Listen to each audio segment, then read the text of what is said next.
In this video, we evaluate 4-bedroom townhomes, at least the ones that have sold during the coronacoaster in the last 12 months, or any home that shares a wall inside a Del Sur.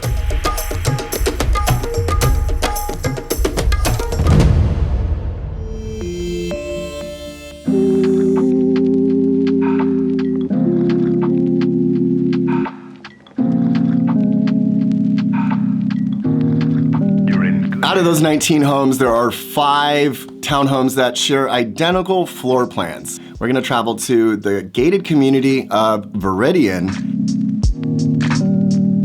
You're looking at the list price and the sold price on this screen here, and the list price represents what the homeowner selling the home was hoping to get, and what the sold price represents is what the actual price someone paid for the home.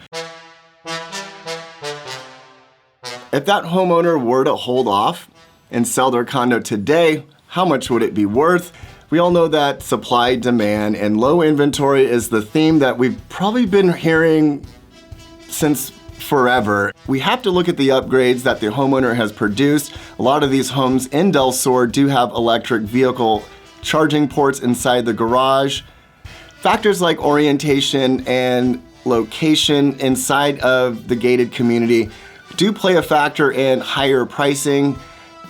$15.60 more per square foot would be the actual sold price if the homeowner would have waited today versus 12 months ago. If you want to find out how I got my information and numbers, we could continue that conversation offline or in the comments below. I'll tell you the parameters and the criteria, and we'll find out if the home you're looking for is priced right or overpriced by looking at the data.